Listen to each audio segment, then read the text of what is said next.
গতকাল ইরপার আমাদের অঞ্চল কনভেনার এবং পঞ্চায়েত সমিতির মেম্বার অমিত পৌরকে তৃণমূল চক্রান্ত করে রাতের অন্ধকারে মেরে ফেলার চক্রান্ত করে, মারধর করে, নাক ফাটিয়ে দেওয়া। বীরপালায় বিজেপি সেই পদ্ধতি শুরু হয়ে গেছে।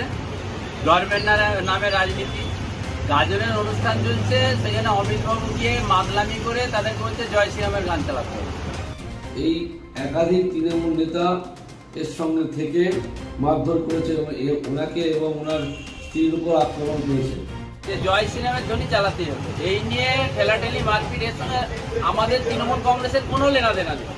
শক্তিপুরে, বাপনপুরে, তপনপুরে, রবীন্দ্রপুরে সহ একাধিক তৃণমূলের নেতা প্রায় 20-25 জনের বেশি হবে পরিকল্পনা করে ওনাকে মেরে ফেলার চক্রান্ত করে। তারা মিথ্যা অভিযোগ করছে, তৃণমূল কংগ্রেস মারধর করেছে, হাসপাতালে নাকি ভর্তি হয়েছে, নটঙ্কি করছে। আমরা লোকাল প্রশাসনে জানিয়েছি, ঘাটাল থানায় জানিয়েছি, কিন্তু ফলস্বরূপ সেভাবে কিছু দেখতে পাওয়া যায়নি। পুলিশ প্রশাসন তৃণমূলের পক্ষে কথা বলেন, তাদেরকে সাপোর্ট করে। যিনি মার খেলো, যেটাকে মেরে ফেলার চক্রান্ত করলো, সে অমিত পৌরের হয়ে আজও কিন্তু দোষীরা অ্যারেস্ট হলো না। শান্তিপূর্ণভাবে মাথার ঠান্ডা রেখে নির্বাচনটা করুন।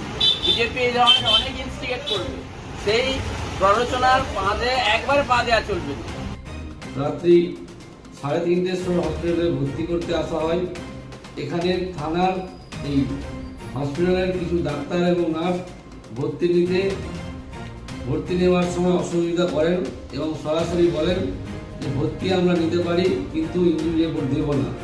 একবারে সে আরএসএস এর ধর্মীয় উগ্র জিগির ভাব এখানে আসে। তো আমি এর বিরুদ্ধে কথা বলছি এবং মানুষকে শান্তিপূর্ণভাবে আগামী দিনে নির্বাচনী কাজকর্ম করতে অনুরোধ করি। নমস্কার। সাধারণ মানুষকে পরিষেবা না দিয়ে কতটা অসুবিধা করে থাকে, তো সেই মতো অবস্থায় আজকে আমরা অন্য কিছু ভাবনা চিন্তা করার চেষ্টা করছি। আগামী দিন এর যোগ্য উত্তর আমরা দেবই। নকিবুল ইসলামের রিপোর্ট, আপনারা দেখছেন বাংলা।